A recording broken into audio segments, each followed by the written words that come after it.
Letterman interviewed Bill Gates on his show in 1995. Best year ever, by the way. There, they're flying toasters. Look, see? They're toasters and they're flying, and then... Let me show you something. Yeah, okay, here. what? Okay. Huh?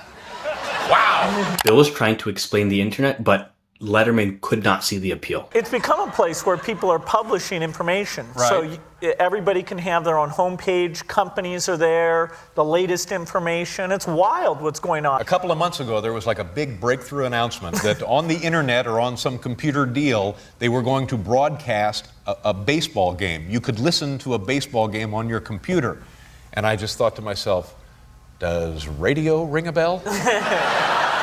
Even Bill Gates really didn't give justice to what the internet would become. That's because pioneers and developers hardly actually think about the consequences of the technology that they're making. Because first and foremost, they're intent on building wealth for their shareholders. Has the internet made life better? It's a very difficult question to answer, but I do feel we are less better. We may figure out how to make the computer think, but that turns out to be a very tough problem. The current technology is enough for serious disruption. AI could replace half of all entry-level white-collar jobs. Dario Amodei, the CEO of Anthropic, predicted that this could happen within 1 to 5 years. Even worse, CEOs are thrilled because AI doesn't go on strike. It doesn't ask for a pay raise. And it stuns me the lack of governmental and public attention that this is getting.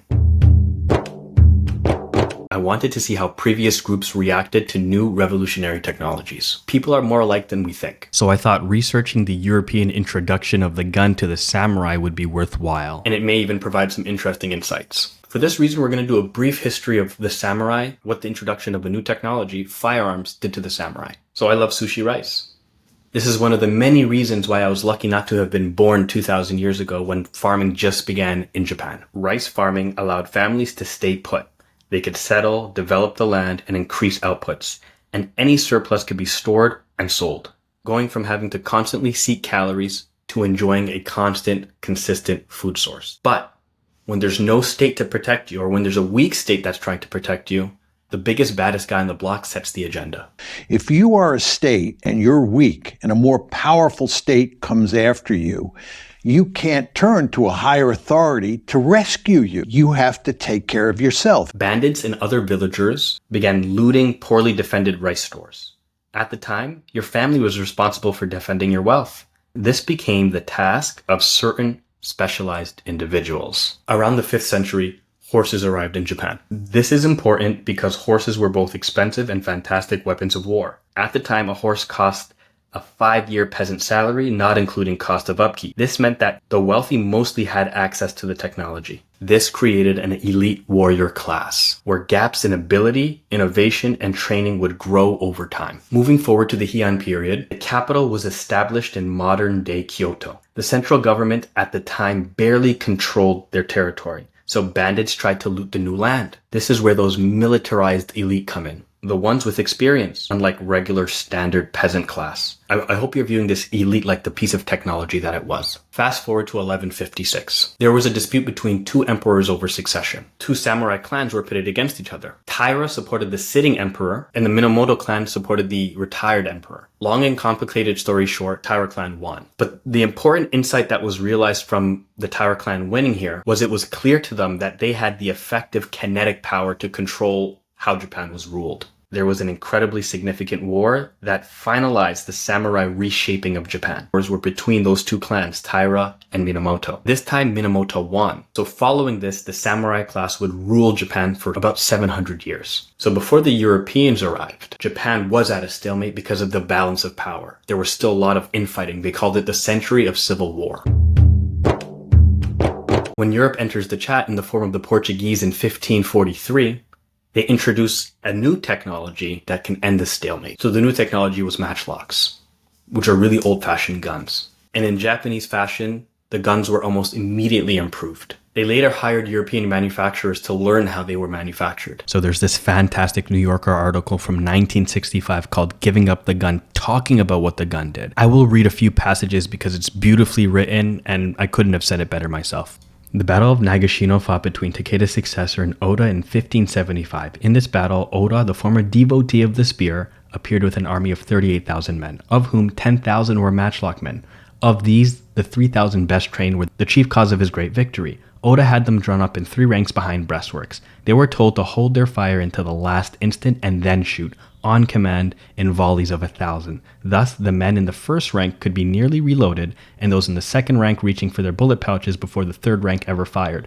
It all worked out brilliantly. Now just imagine for a second, you're that samurai in that battle. You've trained for 25 years, and these guys, farmers maybe from your village, pick up matchlocks, and they're superior to you. They're better.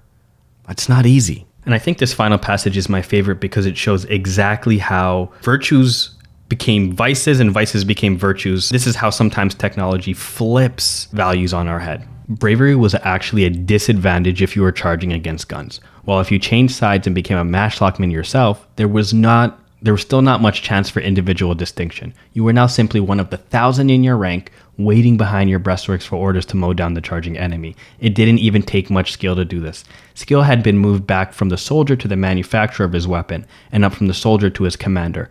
Partly for that reason, many of Oda's matchlockmen were farmers and members of the yeoman class called goshi, rather than samurai proper. It was a shock to everyone to find out that a farmer with a gun could kill even the toughest samurai. Before these battles, mind you, battles were always clusters of 1v1, and genuine heroes could emerge from this. Imagine having a series of 1v1s where you won maybe 20 in a row.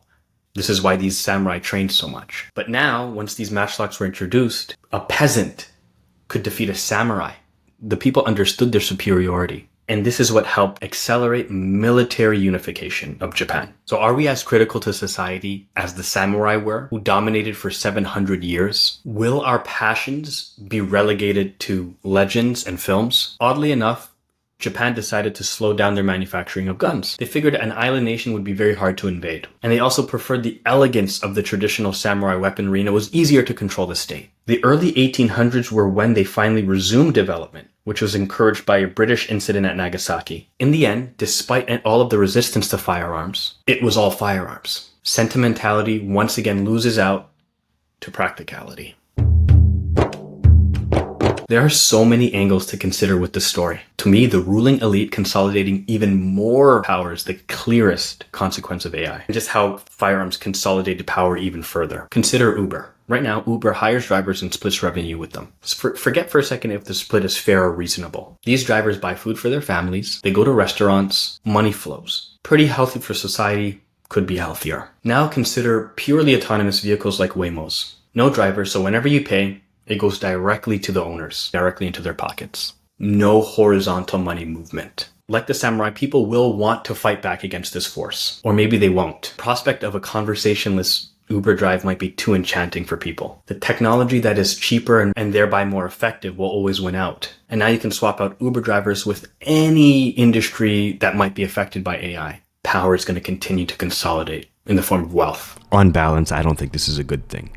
Bravery was flipped on its head for the samurai. What will be flipped on our heads? I'm sure many of you heard of the MIT study that showed that our critical thinking abilities were shrinking when we use these technologies. And like the samurai, we spent years building these skills in class from age 6 to 22. That's no joke. And yes, as of right now, AI is overhyped, but I do remind myself that a few hyper-productive individuals using the technology, just like a general using many matchlocks, is still disruption. And again, it's the financial aspect when paying a person is just so much more expensive than paying for the technology. It would be difficult to argue that there hasn't been material progress.